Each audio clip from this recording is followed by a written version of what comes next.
Hey, baie dankie dat jy by ons aansluit. As jy nuut is by SA Gemeente, maak asseblief seker dat jy ingeskakel is op al ons kommunikasie. Stuur 'n eenvoudige e-pos na hierdie adres en ons kontak jou. Ons het iets vir jou en jou gesin en dit maak nie saak of jy in die Guildford omgewing woon of nie. As jy al 'n rukkie aanlyn kyk en dalk SA Gemeente as jou kerk beskou, wil ek jou nooi om finansiëel saam met ons te werk. Ons het dit baie maklik gemaak vir jou om dit te doen. Besoek net die webwerf onder aan jou skerm en gaan na dankoffer. En aan diegene wat reeds 'n plan het om ons kerk finansiëel te ondersteun, baie dankie dat julle ons help om mense letterlik reg oor die wêreld te inspireer om Jesus te volg. Ons waardeer jou. En nou, hier is vandag se boodskap.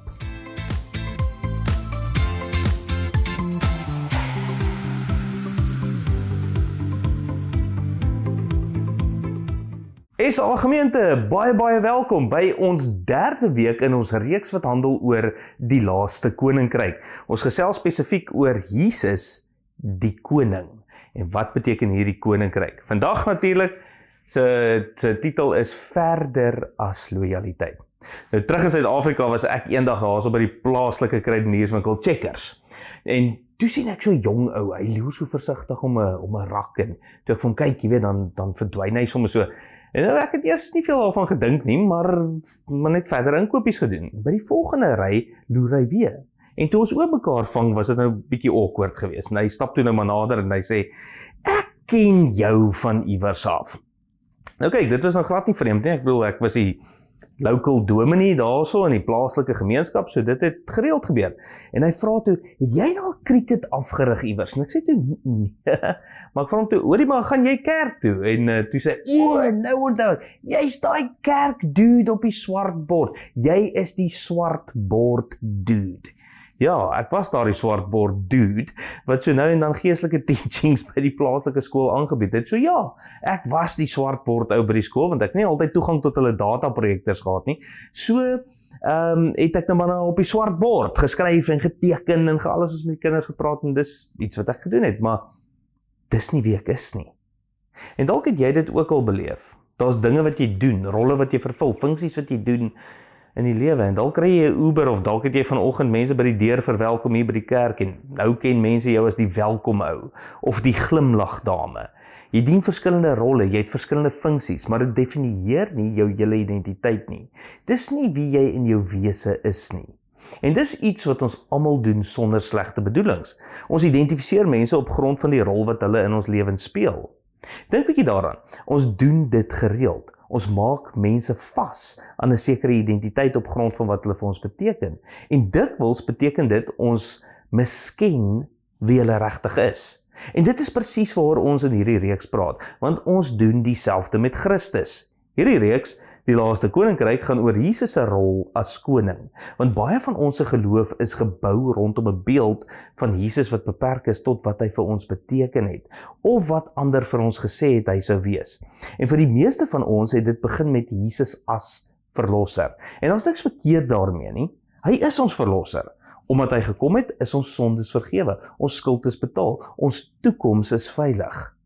Maar wat dikwels gebeur, is dat ons verhouding met Jesus daar vassteek. Hy word net die een wat my red, soos 'n geestelike versekering of 'n get out of jail free card. En omdat hy eendag in die hemel my toekoms hanteer, gee ek hom nou maar net 'n plekkie hier op die passasierssitplek. Hy's nou my co-pilot. Laat ek duidelik wees. Ek sê nie hy is nie ons verlosser nie. Hy is, en dis belangrik. Maar, en jy moet dit raak sien, om net te sê Jesus is verlosser, is onvolledig. In week 1 en 2 het ons begin uitpak wat die skrif self sê, en iets het duidelik na vore gekom. Die mees prominente en herhaalde titel vir Jesus in die Nuwe Testament is nie verlosser nie, dis koning. Ek het hierdie al vir jou gesê, sorry as ek dit herhaal, maar hierdie is regtig belangrik. Jesus word omtrent 496 keer in die Nuwe Testament met die titel Christos beskryf. En daardie woord Christos is Grieks. In ons Bybels is dit net getranslitereer, met ander woorde, die letters is oorgedra sonder om die betekenis oor te dra. Christus is nie regtig 'n vertaalde woord nie, dit is 'n klanknabootsing. Maar as ons Christos sou vertaal, beteken dit die gesalfde een, oftewel koning. Nou as jy daardie 496 verwysings na Jesus as die gesalfde een neem, of Jesus as God se gesalfde koning, of sy finale koning, en jy voeg dit by die aantal kere wat hy met 'n koninkryk geassosieer word, of met 'n nuwe koninkryk, wat ongeveer 150 is, dis 'n bietjie meer as 150 keer in die Nuwe Testament, dan is die idee van hierdie nuwe koninkryk, en hierdie nuwe koning wat gekom het, die mees prominente tema in die Nuwe Testament. Maar baie van ons het dit misgeloop. Dit was nie op die voorgrond nie. Dit is nie aan ons beklemtoon nie, want ons het met Jesus in verhouding getree op die manier waarop ons hom die eerste keer beleef het. Maar Jesus het sy openbare bediening begin met 'n verklaring. Ons het laas daarna gekyk. Die verklaring was die volgende: die tyd het aangebreek, het hy gesê. Die koninkryk van God het naby gekom. Ek wil 3 dinge hieroor uitlig wat hy oor en oor gesê het. As jy in die evangelies kyk, Matteus, Markus, Lukas en Johannes, die 4 verslae van Jesus se lewe, waarvan 2 deur ooggetuies geskryf is, onthou nou Markus, wat sy inligting by Petrus gekry het, wat 'n ooggetuie was, en Lukas, wat al hierdie dinge super noukeurig ondersoek het, van hierdie ooggetuies. Hierdie 3 dinge kom oor en oor na vore aan die begin van Jesus se bediening. So hierdie Nuwe Testamentiese skrywers het hierdie dinge noukeurig opgeteken.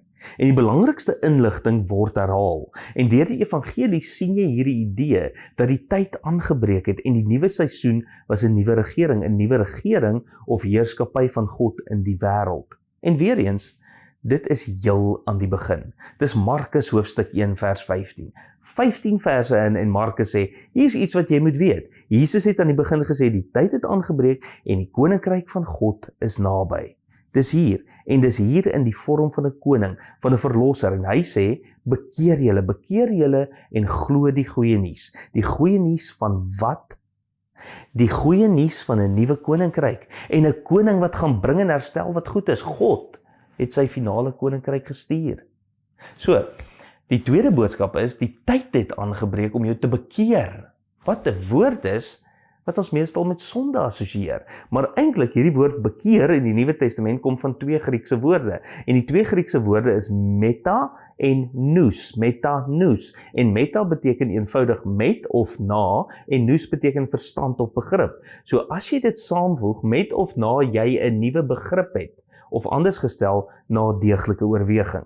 Dit beteken verander jou denke na deeglike oorweging van wie hierdie koning is, en van hierdie koninkryk wat gekom het.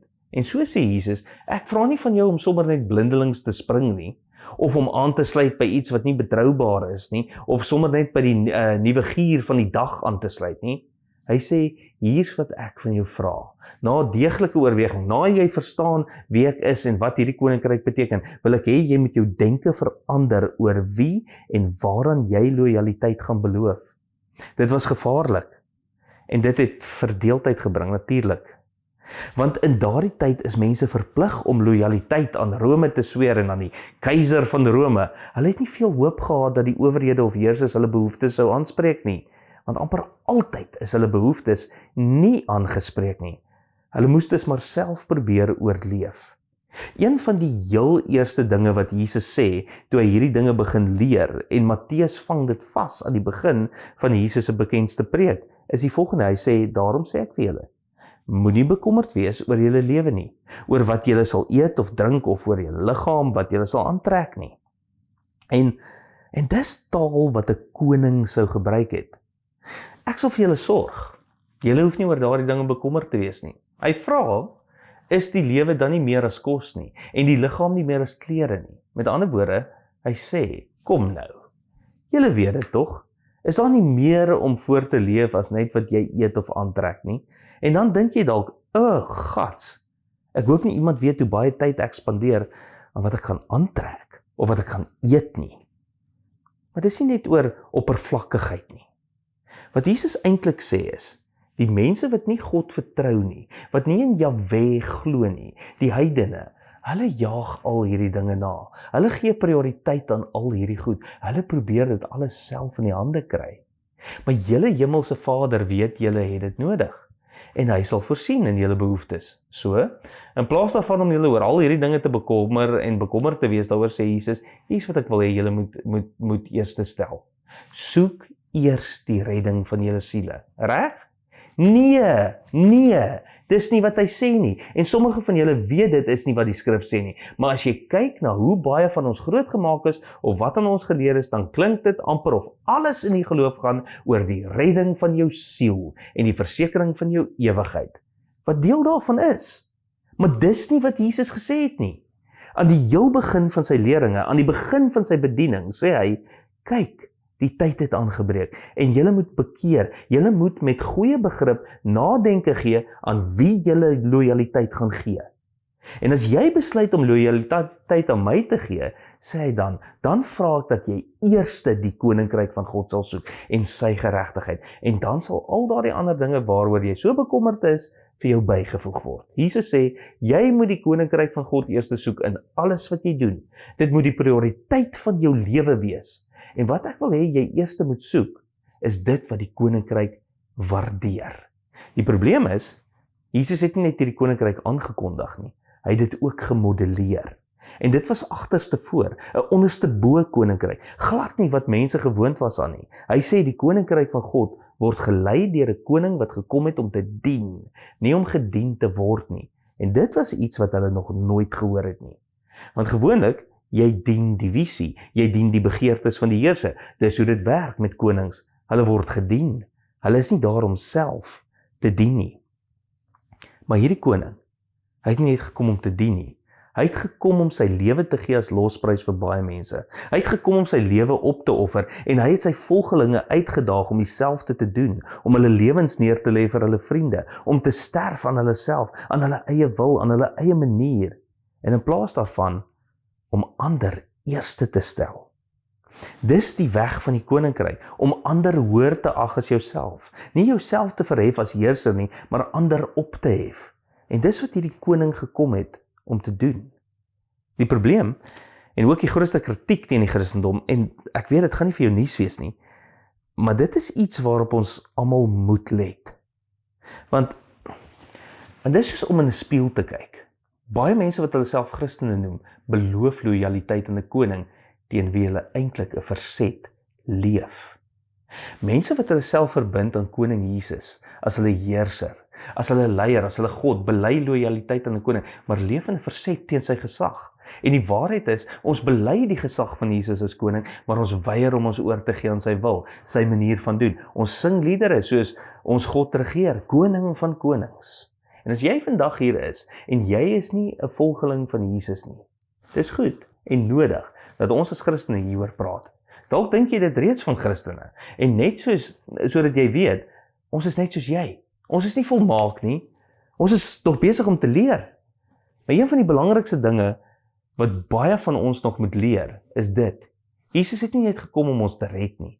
Hy het gekom om ons te lei, om ons te rig. En in baie van ons lewens is daar bitter min sigbare bewyse van waar hy regeer, of in watter deel van ons hart hy werklik die troon het. Baie mense is vinnig om te sê, Jesus is die heerser van die wêreld, maar hulle is nie gereed om hom te onderwerp as die heerser van hulle wêreld nie. Ons weerstaan hom as heerser oor ons geldsaake, oor hoe ons ander mense behandel, oor hoe ons sake doen, oor ons prioriteit, ons gedagtes, ons besigheid, die dinge wat ons in die geheim doen. As iemand moes ondersoek instel na hoe ons sê, ons soek eers God se koninkryk, sou daar genoeg bewyse wees in ons 5 gemeentes, dat ons regtig sy koninkryk eers te soek? Sou daar genoeg bewyse wees om ons skuldig te bevind as onderdane van koning Jesus? En ek sluit myself nie uit nie. Ek het onlangs baie tyd spandeer om hieroor persoonlik te reflekteer. Jy kan dit hoor en dit deur te dink. En vriende, ek is net soos jy. Ek het baie goeie redes waarom ek nie maklik oorgee nie, om my lewe te onderwerp aan dinge wat in hierdie ou boek staan. Dinge voel vandag baie meer ingewikkeld. I get it. En nie net dit nie. Die leiers van ons wêreld is dikwels nie baie indrukwekkend nie. Hulle is selfsugtig, hulle kies om hulle self op te hef, hulle kies om mag, rykdom, grondgebied, onderdane en nog meer vir hulle self op te gaar, omdat hulle kan. En hulle plaas hulle self in die posisie om dit te doen. Alles, terwyl baie van hulle die Here se lof besing. En wat meer is, wanneer ons met leiers of gesagsfigure in hierdie wêreld te doen het, dan vaar dit baie beter met die heerser as met die wat regeer word. Is dit nie waar nie? Jy het dit dalk persoonlik beleef, miskien selfs op pynlike maniere. Miskien was dit in jou ouerhuis. Miskien was dit 'n ouer of 'n voog, miskien iemand anders wat gesag gehad het en dit misbruik het en dit het jou gekos. Miskien was dit 'n werkgewer, miskien het jy dit by politieke leiers gesien. Daar's geen tekort aan voorbeelde van waar dinge verkeerd geloop het in ons wêreld nie. En daarom wil ons nie oorgee of beheer afstaan nie, reg? Maar daar's iets dieper as dit. Dis nie net wat daar buite is nie. In my mees eerlike oomblikke is die werklike rede hoekom ek nie wil oorgee of beheer los nie, omdat ek myself vertrou vir wat die beste is vir my. Ek vertrou myself vir wat die beste is vir my lewe en my toekoms, meer as wat ek enige ander persoon vertrou, insluitend God. Ek wil die koning wees van my koninkryk. Ek vertrou my eie oordeel meer as God se. Dis wat gebeur het in Genesis 3 met die eerste mense. Hulle het gekies om hulle eie oordeel bo God se opdrag te plaas. Ignatius van Loyola het sonde so beskryf. Sonde is die onwilligheid om te vertrou dat wat God van my vra, juis my diepste geluk is. Dikwels, wanneer ons dink aan oorheersing of aan heersers, dink ons aan wat hulle by ons wil kry of wat hulle van ons wil hê en beslis nie wat hulle vir ons wil hê nie. En ons ongehoorsaamheid of ons sonde kom uiteindelik uit 'n plek van wantroue teenoor God. Dit is hoekom ons graag ook self besluit of ek vir die kerk geld gee of nie. Ek sal self besluit waarheen gaan wat. Jesus het dit geweet en hy het dit direk aangespreek. In dieselfde preek in Matteus 6, toe hy begin praat oor hoe ons met God moet praat en hoe ons met God moet leef. Hoe moet ons bid en met God die Vader praat? Jy begin so. Ons Vader wat in die hemel is, laat u naam geheilig word. Laat u koninkryk kom, laat u wil geskied, soos in die hemel, net so ook op die aarde. En vir die grootste deel van my volwasse lewe het ek hierdie verse gelees as iets wat ons vir God vra om te doen. Soos, God, ek gee dit oor aan u. U moet kom en dit laat gebeur in hierdie wêreld. Maar die waarheid is, sy koninkryk kom wanneer die wil van die koninkryk in ons lewens gedoen word. Jy en ek het vrye wil ontvang. En ons is geroep om ons lewens in lyn te bring met die koninkryk. Die koninkryk van God is 'n samelewing op aarde, waar God se wil net so volmaak geskied, soos dit in die hemel gebeur.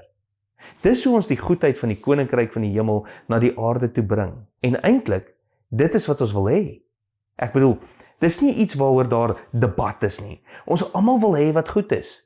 Die rede hoekom jy begeer dat jou lewe goed moet wees, is omdat jy daarvoor geskep is van die begin af. Toe God alles gehad het, presies soos hy dit wou hê, toe dit volmaak was, toe dit op aarde was soos in die hemel, het hy dit genoem goed.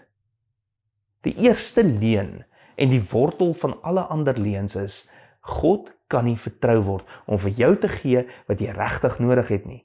En dit waarvoor jy geskep is die goedheid wat jy vandag nog soek in jou lewe. Laat ek jou iets vra. Waar in jou lewe weerstaan jy dat die koning Jesus om aan hom oor te gee? Wat is daardie een area? Of anders gestel, wat is daardie ding waarin jy vasklou en eenvoudig nie wil los nie? Wat is dit waarvan jy bang is om beheer te gee, omdat jy God nie vertrou met die uitkoms nie? Wat is dit wat jy vashou vir sekuriteit, omdat jy bang is vir wat sal gebeur as jy dit aan hom oorgee? Is dit 'n verhouding? Is dit jou finansies, jou loopbaan? Is dit die vlak invloed wat hy aan jou toevertrou het en nou vra hy jou om dit op 'n spesifieke manier aan te wend? Is dit hoe jy jou oë gebruik, die dinge waarna jy kyk? Is dit die dinge wat jy luister, wat jou lewe beïnvloed? Is dit hoe jy jou tyd gebruik? Is dit wat jy in die geheim doen, in jou eie tyd? Wat is daardie ding waarin jy so vasklou, wat jy die meeste weerstaan om aan hom oor te gee?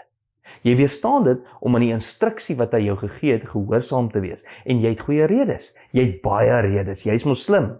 Maar jy het ook daardie ander redes, omdat jy soos ek dink, ek weet beter. Sien ek die rede hoekom ons verhouding met Jesus so dikwels beperk bly tot verlosse, is omdat dit beteken, ons hoef net oor te gee aan hom op 'n terrein waar ons in elk geval geen beheer het nie. Ek gee maklik my eendagse ewigheid oor, want ek het geen beheer daaroor nie. Maar my huwelik, my geld, my loopbaan, daardie dinge wat lyk of dit werk, selfs al is dit nie reg en beslis nie die pad van die koninkryk nie, dit hou ek self vas. Maar hier's die punt, As jy net so leef, sal jy eendag die goedheid van God se koninkryk beleef. Maar Jesus se uitnodiging is nie net vir eendag nie. Dis om nou al saam met hom, daardie koninkryk se goedheid te bring. Hier en nou, op aarde, in hierdie lewe, soos dit is in die hemel. Wanneer sy koninkryk kom sy goedheid, maar sy koninkryk kom wanneer sy wil geskied op aarde soos in die hemel. Moenie hierdie punt mis nie. Dit is belangrik. Wat ook al daardie ding is wat jy vashou, daardie ding hou eintlik vir jou vas. Dis die ding wat jou terughou van die goedheid van God in jou lewe. Moenie vergeet nie, ons mislukking as heersers van ons eie lewens, dit is hoekom ons 'n verlosser nodig gehad het. Is dit nie waar nie? En dan soek ons dit. Dink aan die dinge wat ons in ons lewens deurmekaar gemaak het, wanneer ons ons eie wil gevolg het, ons eie pad gekies het. Dis toe ons 'n verlosser nodig gehad het. Maar om Jesus net as 'n verlosser te ervaar, net in daai oomblik, is om hom mis te loop op die goedheid wat hy wil en kan gee wanneer jy hom as koning toelaat om te regeer. Sy lewe, sy dood, sy redding, dit alles het die pad gebaan vir sy regering. Dit het gewys dat hy betroubaar is. Kom ek vra jou iets. Wie anders is meer betroubaar as 'n heerser wat bereid was om te dien, om te offer en om ander eerste te stel? Wel, dis wat koning Jesus gedoen het. Hy het gesê, hier is die ding. Ek wil kom en ek wil jou red, maar ek wil jou ook lei. Ek wil jou rig na my goedheid toe. Dis wat ek vir jou wil gee in jou lewe. Maar weet jy wat doen ons? Ons stry teen hom. En ons kan dalk sê, dis nie ander leiers teen wie ons stry, maar ons leef presies dieselfde. Aan onsself oorgelaat, stry ons vir die reg om ons eie lewens te regeer. Dis Jesus se boodskap, dis sy hoofboodskap toe hy sy bediening begin. Toe hy begin het, het hy nie eers van die kruis gepraat nie. Hy het gesê, die tyd het gekom. Daardie ding wat jy vashou. Daar is nou 'n nuwe heerskappy, 'n nuwe regering. So, bekeer jou met deeglike oorweging, met verstaan van wie die koning is en die aard van die koninkryk wat hy in jou lewe kom vestig het en die waardes wat hy jou wys. Verander jou denke oor wie jy lojaliteit aangee, oor wat sukses in hierdie lewe beteken, oor wat dit beteken om waarlik te floreer en wat die pad daarheen is. Verander jou denke en soek eerste sy koninkryk se waarde. Soek eerste sy pad en sy wil. Dis wat dit beteken om Jesus nie net te ken as 'n verlosser nie, maar om aan hom oor te gee as jou koning. En laat ek vir jou bid. En ek wil hê, jy moet jou hande in 'n stywe vuis maak. Druk dit hard toe en verbeel jou hoe jy aan daardie een ding vashou. Ek wil vir jou bid, sodat jy dit kan loslaat en die lewe van vreugde kan leef, waarvoor jy gemaak is. Kom ons bid. Here, dankie dat ons vandag voor U kan sit. Here, ons erken dat U ons verlosser is. Ons erken dat ons eendag sal jubel en juig ook saam met U in die hemel. Here, maar ons erken ook dat U vir ons sê ons die hemel op hierdie aarde kan bring. En daarom bid ons dat U ons sal kom vrymaak van dit wat ons vashou. Hierdie nonsens wat ons in ons lewens toelaat, oor en oor, omdat ons U nie vertrou nie, omdat ons onsself vertrou vir ons eie koninkrykies. En ek bid, Here, dat U my sal vrymaak en my sal losmaak, dat ek U sal volg, dat ek U sal dien, dat ek onder U regering sal inval, en dat ek U leiding sal soek elke dag, elke plek, elke verhouding, daar waar ek bly, waar ek werk, waar ek speel, oral waar ek gaan, is ek onder die heerskappy van God. En dit is nie 'n dominerende heerskappy nie. Hierdie is 'n heerskappy wat vrymaak, wat goedheid in gedagte het, wat lewe in gedagte het. Here, maak my vry van die dinge wat my vasmaak, van die dinge wat ek so styf wil vashou, omdat ek dink dit is wat my gelukkig gaan maak.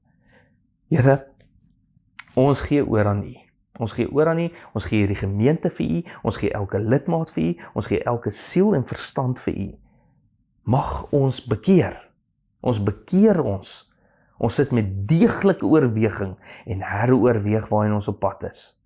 Ons metanoia. Dankie dat U dit vir ons gee in Markus 1 vers 15. Dankie dat U sonder ophou ons koning is en ons nooit los nie. Help ons om in lyn te kom met U groot koninkryk. Ons eer U vir ons lewens.